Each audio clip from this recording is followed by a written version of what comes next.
Hey everybody, Jen here with the Sewing Report, and I'm here for an edition of Real Talk about embroidery machines. I'm here with the Brother Skitch PP1 embroidery machine, and I just finished a test stitch out. This is an applique design, and I had some thoughts, and I was like, you know what, hey, why not just shoot a video? I've been getting a lot of questions about this machine and about embroidery machines in general. And I also have kind of a few updates about what I think about the Skitch that I wanted to share with you. Recently, I downloaded a few embroidery designs from, I think I got them from Embroidery Library. And this is a dinosaur. So this is an applique file. And just a couple quick disclaimers. I am not an embroidery expert, and I'm definitely not a Brother machine expert at all, or a sewing machine tech. So if you have specific questions about your situation, or you're having issues with your sewing or embroidery machine, I'm asking you guys, please do not contact me directly. I cannot help you. I don't have the capacity to do so, and I'm also not comfortable with providing that sort of one-on-one expertise just for liability reasons. So again, just a disclaimer, I've been getting quite a few different people trying to message me or DM on Instagram or even using Etsy messages. Guys, please don't do this. I'm asking you nicely. If you send messages like this, they're gonna get deleted. I just am not able to provide that sort of support. And I've been getting a lot of people, it's obvious that they're having sort of an emergency with their sewing machine or their embroidery machine. I'm just gonna be the first to tell you, I am not the person to ask about that. In fact, I got someone the other day, they had an embroidery machine I've never used, and it was like a multi-needle machine. And I'm like, yeah, I'm not even touching that. So I know people mean well, but the reason I do these videos is to try to help people at a larger scale. Obviously, this video is accessible by everyone. It is free. And I want to share my experiences and whatever knowledge I do have to hopefully help a wider number of people, but I'm not able to do anything one-on-one as far as helping you with your projects, sewing machines, embroidery machines, or specific issues. And I continue to get a lot of people doing that. So we're gonna cover a few things I've been getting asked a lot, especially about the Skitch. People are curious about it. First of all, I'll just say this, I still really dislike the Brother Artspira app. I don't know, I just really wish this machine did not require the app in order to operate. I find the app to be very frustrating for me because you have to go through all these steps in order to stitch out a design. I find most of them pretty unnecessary, and I can't think of really a good reason why Brother designed this machine to only be used with the app. Other than making money for themselves through the Artspira Plus paywall, I honestly can't think of a good reason why they made this machine with those parameters. I think the functions should have been on the machine, have a USB slot in the back, but I find the Artspira app just very aggravating to use. I think it could be much better, but at the same time, I wish I didn't have to use it at all. So it's not my preferred way of using an embroidery machine. I find it to be just very aggravating. So y'all kind of know what I thought about that beforehand, but I just want to reiterate that. Okay, so I did a test stitch out. And by the way, I'm shooting this, I'm no joke, it's 1 in the morning. And I probably should be cleaning out my rabbit's litter box, but I'm doing this instead. And I just did a test stitch out. So whenever I'm doing a project, I like to work out all the issues beforehand. And one thing that you can do that really helps is test out the design before you take the good item, the blank, the baby onesie, the t-shirt. Take a scrap piece of fabric. It should be somewhat similar to what you plan to embroider. Test it out. See if you run into any problems. If there's something about the design that you're I don't know about that. And I'm glad I did. So this is, I forgot what kind of, was this a brontosaurus, something like that. So I plan to do this on a baby onesie, and I wanted to try, this is not stretch fabric, but it's somewhat close in the fabric, weight or whatever. So I was like, okay. The other thing I keep getting asked is, how can I get my design to do an applique? And here's the thing. If the design is not already an applique design, you really can't do applique on it. In most embroidery designs, if you're purchasing them, it will specify if it's applique or not. Like it'll say like dinosaur applique. So if you want to do applique, you need a design that is an applique file. So that's what this is. And how it works is it will do like a few different steps, and I'll link a video in the description box showing me doing another applique design from like start to finish. But even on that video, people were like, they were mad. They're like, you didn't show us how to do the applique. And I was like, it's the design itself. So it does a placement stitch. So it'll do like a basic stitch around the shape outline. And that tells you where to place your fabric. So then you place your fabric down and then hold it down. Although I just purchased some new stabilizer that should help. It's fusible on one side and then it's like sticky on the other side. So you can fuse your applique fabric to it first and then it'll just stick down on the fabric. So I'm gonna try that out. And then it does a tack down stitch, so it will keep the fabric in place. Then you actually have to take the whole thing out of the frame, and then again, you can cut it to size, like if you have a template or whatnot. But in my case, I just took my handy little curved scissors, which I do sell these in the Sewing Report Etsy shop. They do come in handy. These are double curved scissors. So I just went around and then I cut out the excess fabric by hand.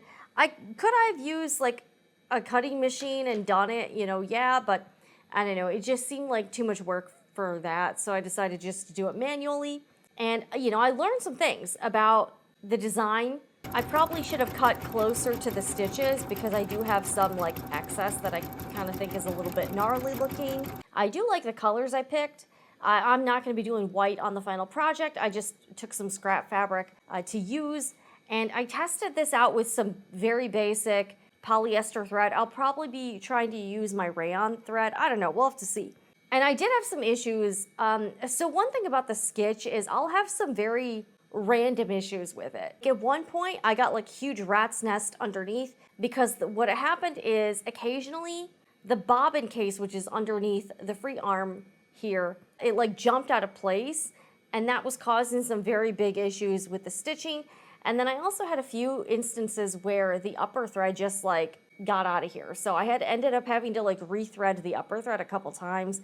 I also had some skipped stitches, which I don't even know what that's about. Currently I'm using, and I find this works for a lot of projects, I'm using an Oregon ballpoint 80/12 needle. It's not specifically really meant for embroidery machines, but I do find it tends to work okay for a lot of my projects. I might try a fresh needle, we'll see. But that's why you do a test stitch out, so you can work out all the kinks on a project you don't care about, so you don't ruin an item, like you don't ruin a piece of clothing or like nice fabric. This is just very cheap fabric. Oh, and I am using a fusible poly mesh stabilizer. So if I'm doing knit fabrics, and especially if they're white, like my onesie is white, I'll use something like this. So I'm curious to try this out. So this is cutaway, but it's no show. So if you're stitching out on like a white t-shirt or like a white shirt, it won't show through to the front.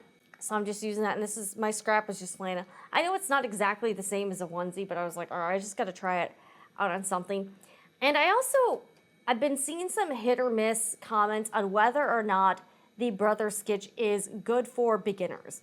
I think in some ways it's okay for beginners. I think the magnetic hoop is good for beginners. I do think, again, maybe it's a Gen Z thing, but some people really like using phone apps and whatnot. So like maybe they're cool with that, I don't know. But one thing I found is that I'm running, even me as a fairly experienced machine embroiderer, I find I run into some weird and random problems with the machine. And if I was a total beginner, I wouldn't know what to do. So that's the thing that I think, if you would ask me, would I recommend this machine for beginners? I don't know if I would. I've had fewer issues with my Brother PE 900 and even my Brother PE 800. Like this one, I'll just have like random issues. Like again, the skipped stitches or the upper thread, like getting stripped or just coming out. My issue is with the bobbin case jumping. That's been kind of crappy, and I'm like, I don't know. And the thing is, and this is where I'm kind of getting into some real talk here, is that, all right, using an embroidery machine, all right, it requires a few things. You need to have some patience. It's not going to be like, especially if you're starting out, you can't expect to be an expert level or doing all sorts of projects with no prior knowledge and no prior experience. It's just not going to happen. The first few projects you do are going to end up kind of shitty anyways, just because you don't really know what you're doing.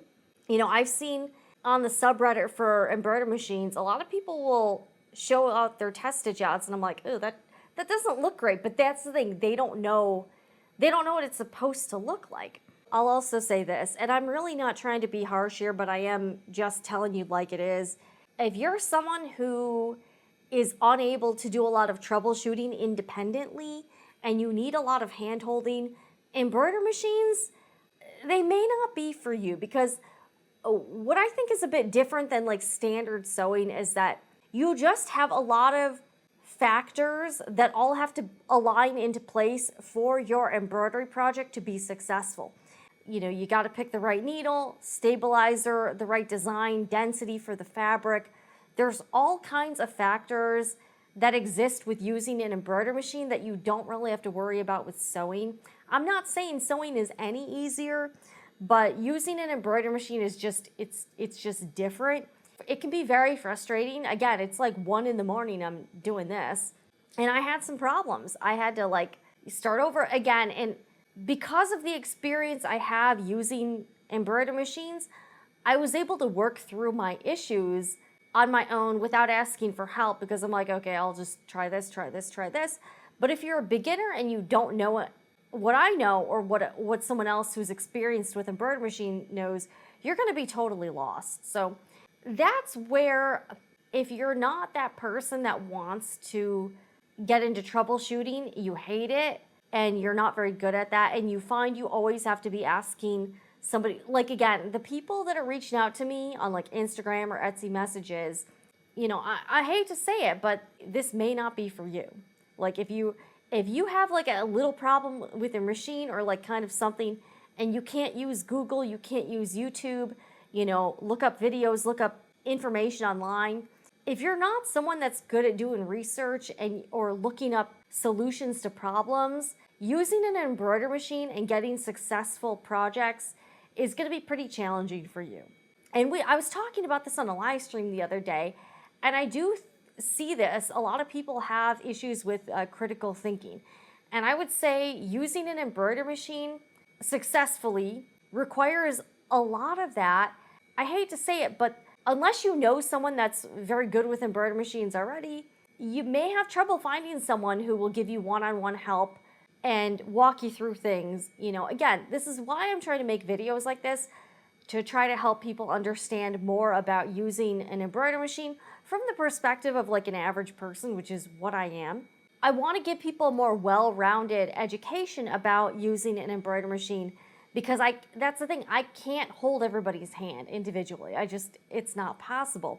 So I try to make videos that I think would be helpful to people, like things that I wish I knew, videos and cover topics with questions that I get a lot. Like, again, people are asking me about the applique designs, thinking that you can just like do this. Like, I don't know what they think, but they think you can just create these stitches when this design is already programmed. So like, you can make minor tweaks in the Artspira app, like change the placement, you can change where the design is in the hoop. You can move it around a little bit. You can resize it a little bit. I wouldn't recommend resizing a lot. Unless you get into embroidery software, you're not going to be able to drastically change this. So that's why I'm telling you, the applique design, it came like this. So, and again, that's a question you can tell somebody who's very new with it if they don't know that. So I'm telling you that if you're a beginner, hopefully that this helps you. But like, again, even with this design, I've been embroidering for probably over 5 years, and I'm glad I did the test stitch up, because again, I got some raw edges here, so I need to cut closer to the stitch line. It kind of helped me figure out what fabric I want to do. I had some like bizarre issues with this machine, like the upper thread stuff, the bobbin stuff. That's where I would have a hard time recommending the Brother Skitch to a total beginner, because I think if I was to put this in the hands of somebody who had never used an embroidery machine before, I think they would want to throw it out the window.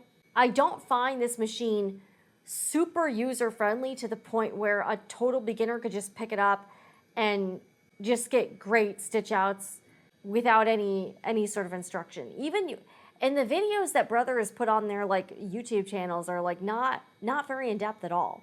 So that kind of sucks too. So you can see my design here, little dino here. It's got little like eyes, it's got little like nails here. You know, it's cute.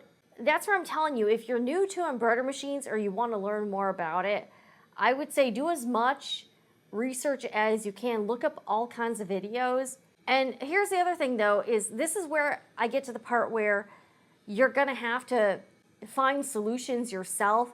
You need to experiment. So I try to equip people with the tools so that they can find solutions on their own. Like I'll get asked a lot, like, what needle would you use with this project? Or what, you know, I'm trying to do this, a sweatshirt. What stabilizer, what needle should I use? And the thing is, it could vary depending on your individual project. So that's why it's really hard for someone like me to give you a one-size-all-fits answer. Instead, I'm trying to equip you with the knowledge of what you don't know so that you could say, you know, hey, I'm going to experiment with these two stabilizers. I'm going to try out this needle. Because that's the thing. I could give you an answer and it could be wrong because I don't know exactly what you're working with here. So that's why I try not to give too many black and white answers here at the Sewing Report, because I feel like that would be pretty irresponsible, because even fabrics vary. So like this is flannel. So someone else could be using flannel, but it could be a different type of flannel. The materials I'm using for this project may not work out for the next person doing flannel and quilting cotton. So I would tell you, if you're wondering like what combination you need for different projects, that's why you need to do a test stitch out. Try, and again, I need to do an updated video on stabilizers because there are so many new stabilizers that have come out since I last did that video. So that is definitely on my to-do list. And there are, like, if you even Google or look up like stabilizer guide, there's quite a few available online. And that's what I do when I'm trying to figure out what stabilizer I need to use, what needle I should use, is try to look it up on your own, but then experiment and figure out like what actually does work, because even the whatever you see recommended online, you might need to tweak it even further. So using an embroidery machine and doing embroidery projects just requires a lot of trial and error, a lot of independent research, and then tweaking. So lots of, you know, making little adjustments. You might need to change the tension. You might need to try different thread.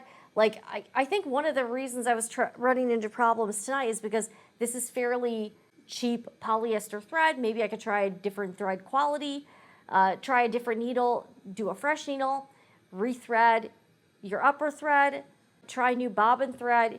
The secret to becoming a successful machine embroiderer is all of this trial and error and just testing, and lots of that repetition. So, and that's the thing, when I see all the Brother social media content, I am a little bit annoyed because I feel like companies that are selling the product want to make it look super easy, anyone can do it, and that might not be very realistic for day-to-day use. So, you know, like they're like, oh, you can do all these projects, but they don't really get into the minutia of what you need to do to get that result. So that's why I'm trying to do these videos, is to try to help you. And I will be doing a full-on video on doing the baby onesie. Again, this is just a test stitch out, but I just wanted to share some late night thoughts and just go over some stuff that I've been getting a lot in like the comments or having people message me. And again, I cannot help people one-on-one. That's not what I do here. But I hope to give people enough information and share more of a well-rounded knowledge about embroidery machines so that you can take that information, equip yourself, and then problem solve and find the answers yourself. That's honestly the best way, because there's not that many people available that are going to be able to hold your hand through every single step. And if I'm being real with you, if you're that person that needs that, then I would probably not recommend trying to get into using an embroidery machine because, yeah, because you kind of have to have that sort of initiative and patience and motivation to do all of these things. I've also been getting a lot of questions about digitizing. I don't do digitizing myself. It's not in my wheelhouse. I don't want to do that. I buy pre-made designs. And if I do need something specific, I will try to find a digitizer online to digitize it for me. Oh, and one other thing I want to say about the Artspira image to embroidery, that is under the paid feature. It's sort of like auto digitizing, but I wouldn't really recommend it if you are trying to do anything on a professional level.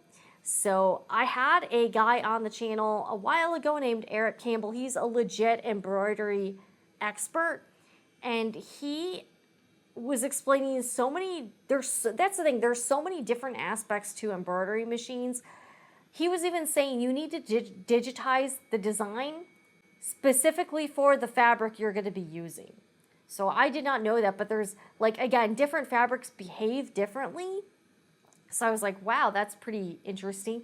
So I will also link that video below in the description box and in one of the comments, pinned comments. You can check it out because he explained pretty much everything you need to know about embroidery digitizing, and he really breaks it down in a way that's easy to understand. But embroidery digitizing is not for the faint of heart. It looks like it's got a pretty steep learning curve. Plus, a lot of the software that's actually good is very expensive. So that's why I'm not going to be doing it. It's just too, it's just not really for me. I'm pretty happy just doing little fonts and stuff I find, and, making like very simple things, or just using designs that I purchased. Anyways, that's sort of just a little rant about embroidery machines and sort of an update on using the Brother Skitch. But let me know if you have any questions down below in the comments. And I really do want to be helpful to this community, but I hope you can understand that I just am not able to provide any sort of one-on-one attention. And again, I keep getting inundated with those types of requests, and I just can't help you with that. But let me know what you think about this video, and I'll see you guys again in the next one. I'm Jen with the Sewing Report, and remember, whatever you're doing, make it fun.